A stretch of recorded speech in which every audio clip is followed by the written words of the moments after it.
estamos en este momento viviendo una cultura transexual, independientemente de que uno sea heterosexual o no heterosexual, estamos viviendo una cultura transexual. Voy a poner un ejemplo que todos van a conocer. Bad Bunny, cada vez que se viste de mujer, a pesar de que él no se autopercibe mujer, ni es homosexual tampoco, la cultura lo aplaude. Qué bueno, ha deconstruido los estereotipos de género. Ahora, es interesante notar las razones que mueven a Pablo a ser tan atrevido a la hora de orar por la iglesia. Porque esta es, mis hermanos, una oración atrevida, osada.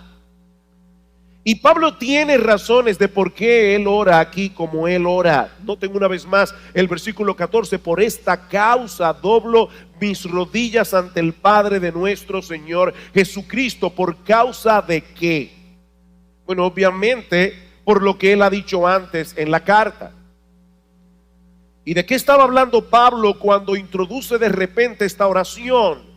Bueno, él ha venido hablando del ministerio que Dios le había dado como apóstol para edificar a la iglesia y del lugar que ocupa la iglesia en el plan redentor de Dios. Noten el capítulo 3, versículo 1. Pablo comienza y dice: por esta causa yo, Pablo, y ahí va a comenzar a orar, pero de repente vino otra cosa a la mente y al corazón de Pablo, y él tiene que clarificar cuál era la esencia de su ministerio y cuál es el lugar que la iglesia ocupa en el plan de Dios. Versículo 8: a mí, que soy menos que el más pequeño de todos los santos, me fue dada esta gracia de anunciar entre los gentiles el evangelio de las inescrutables riquezas de Cristo y de aclarar a todos cuál sea la dispensación del misterio escondido desde los siglos en Dios, que creó todas las cosas. Y Pablo, ¿por qué Dios te dio ese ministerio a ti de edificar a la iglesia? ¿Qué es lo que Dios quiere hacer con la iglesia? Versículo 10: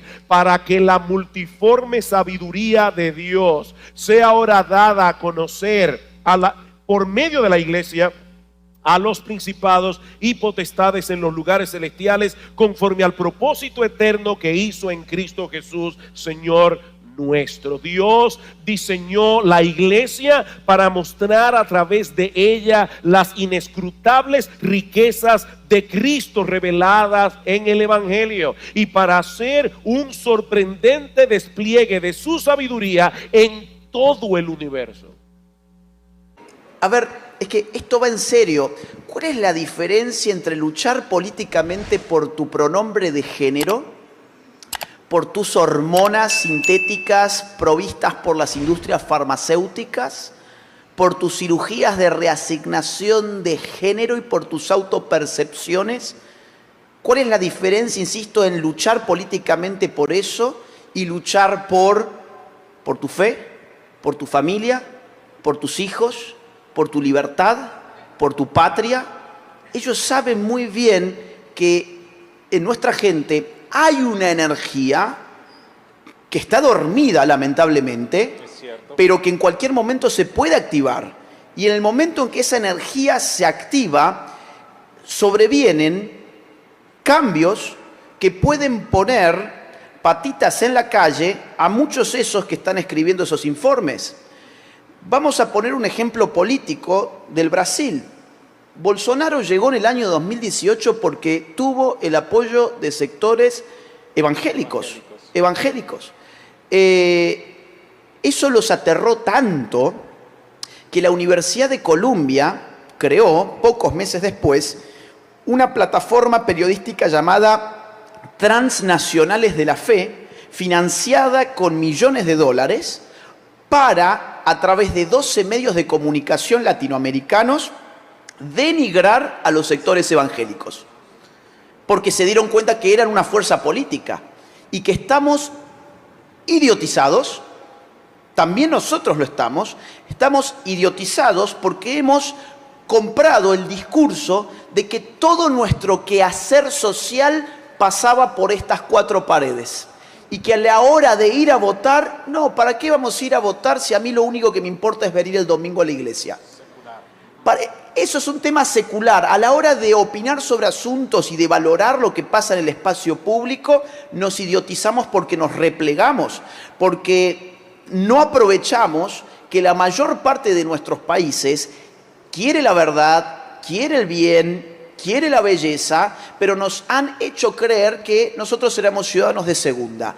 Y a eso juegan cuando hacen ese tipo de declaraciones. Y en este ámbito que estaba hablando, obviamente, porque lo ven contra una afrenta a esta carrera ilógica y absurda de promover el aborto, ¿verdad? Claro. Entonces, debido a eso, los llaman extremistas, radicales, terroristas. Al hablar de esta generación y de todo lo que de esta generación idiota, ahora vamos a llegar a definir un poquitito más. El apóstol Pablo dice en Filipenses, y también quisiera que habláramos al respecto, dicen, no sean egoístas, no traten de impresionar a nadie. Pareciera que estuviera viendo las noticias de ahora, ¿verdad? Sean humildes, es decir, considerando a los demás como mejores que ustedes. No se ocupen solo de sus propios intereses, sino también preocúpense por interesarse en los demás. Este es un tiempo en el que vemos ese culto a mis deseos, a mis percepciones, como tú dices, a lo que yo deseo, anhelo, y he encontrado algo bien preocupante a mi manera de ver. Y en esto inclusive yo responsabilizo a algunos padres, ¿ok? ¿Qué he encontrado? Algo que pudiera llamarlo curioso. Niños que desean lucir como adolescentes y sus padres inclusive los visten como adolescentes, les dan acceso a cosas de adolescentes, aunque tengan 7, 8 años, 11 años, ya las niñas pareciera que tienen 17, pero por otro lado, viejos que quieren lucir como adolescentes. Estamos en este momento viviendo una cultura transexual, independientemente de que uno sea heterosexual o no heterosexual. Estamos viviendo una cultura transexual. Voy a poner un ejemplo que todos van a conocer. Bad Bunny, cada vez que se viste de mujer, a pesar de que él no se autopercibe mujer, ni es homosexual tampoco, la cultura lo aplaude. Qué bueno, ha deconstruido los estereotipos de género. Vivimos un momento de desdiferenciación entre hombres y mujeres, donde hay una presión para que el hombre se parezca cada vez más a la mujer y la mujer cada vez más al hombre. En el terreno de la edad estamos viviendo un momento transgeneracional. En el terreno de la sexualidad vivimos un momento transexual. En el terreno de la edad, un momento transgeneracional. Esto significa que hay una gran presión para apelmazar las diferencias generacionales en un mismo estadio adolescente. Claro, estamos, por ejemplo, obsesionados con que los niños hablen de sexualidad, hablarles de sexualidad, programarle ejercicios sexuales. Estamos desesperados por hipersexualizar a los niños desde muy temprano. Más aún, estamos desesperados por hipertecnologizar al niño desde que está todavía en el coche y los padres le dan una tableta para que juegue y para sacárselo de encima. Entonces, hay una presión en el mundo infantil para crecer antes de tiempo, para hablar de cosas antes de tiempo, para pensar en cosas antes de tiempo y para quemar etapas muy rápidamente. En cambio, en el mundo adulto la presión es inversa. La presión es para decrecer. Es para, por ejemplo, caer en la dictadura del divertimento. Un concepto que trabajo en el libro es el mandato cultural actual adolescéntrico de estar todo el tiempo divertido. En el momento en el que yo no estoy divertido, hay algo mal en mi vida. Por ejemplo, mi pareja me aburre, la cambio. La descarto. Todo se vuelve descartable, la cambio. Me aburre mi familia, la abandono. Me aburre mi trabajo, lo dejo. Me aburren mis estudios, pues no estudio y saco malas notas. Me aburre la iglesia. Me aburre la iglesia. ¿Okay?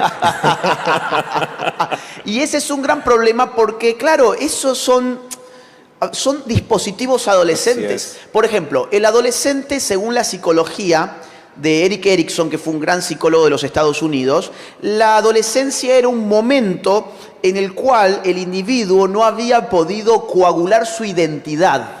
No había podido coagular su identidad, por eso el adolescente va a los tumbos. Hoy se viste todo de negro y es dark. Y mañana cambió de un segundo a otro y ahora parece Miley Cyrus. Entonces, digamos, Va a los tumbos, hay una incapacidad de estabilizar la continuidad del yo. Sí. Ahora, cuando uno ve el mundo adulto y las discusiones del mundo adulto, son discusiones adolescentes. Por ejemplo, la discusión del género, la obsesión política por el sexo, es una política adolescéntrica e idiota porque siempre es una referencia al propio ombligo de cada quien. Entonces, lo cierto es, para cerrar, que las sociedades reflejan siempre la primacía de determinados estados etarios de la vida. Las sociedades antiguas respetaban muchísimo al anciano. Las sociedades modernas pusieron como sujeto protagonista de los cambios que aparecieron a partir del siglo XVI, XVII y XVIII al adulto. Ahora, nuestro siglo XXI te pone a Greta Thunberg como la salvadora del universo. Eso es un ejemplo adolescéntrico. Así es. O, por ejemplo, un caso más. Piensen ustedes cuando Biden quería impulsar la vacunación en los Estados Unidos. ¿Qué hizo? Llevó a una chica de 18 años a hablar a la Casa Blanca, que era Olivia Rodrigo, una cantante de pop que no tiene idea del asunto, pero la administración Biden sabe muy bien que la gente está en adolescencia. Un caso más. Piensen ustedes cuando Biden quería impulsar la vacunación en los Estados Unidos. ¿Qué hizo? Llevó a una chica de 18 años a hablar a la Casa Blanca, que era Olivia Rodrigo, una cantante de pop que no tiene idea del asunto, pero la administración Biden sabe muy bien que la gente es tan adolescéntrica que va a encantarse con la idea de que su vida sea conducida por una chica de 18 años. Somos una obra en construcción. Nos están remodelando. A veces no nos damos cuenta, porque Cristo obra de una manera tan impresionante. Pero somos una obra en construcción. Pudiéramos andar con un letrero que diga: excúsenos, están trabajando para servirle mejor. Somos una obra en construcción. Donald Carson dice al respecto: cuando Cristo por su Espíritu entra a morar en nosotros, Él encuentra el equivalente moral de la basura, el papel negro con plateado, el techo con goteras, pero entonces se pone a convertir esa residencia en un lugar adecuado para Él, un lugar donde Él se sienta a gusto.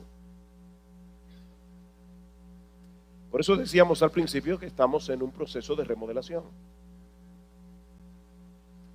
Queridos hermanos, cuando Cristo vino a nosotros, nos encontró en muy malas condiciones. Era una casa desvencijada. Pero Él ha decidido trabajar en nuestro hombre interior. Es decir, en el asiento mismo de nuestra personalidad, donde reside nuestro intelecto, nuestra voluntad, nuestra conciencia, nuestras emociones, hasta hacer de nosotros una morada cada vez más confortable para sí mismo. Así que mientras este hombre exterior se va desgastando, se va desmoronando con el paso del tiempo, dice Pablo en 2 Corintios capítulo 4 versículo 16, el hombre interior no obstante se renueva de día en día. Estamos en renovación.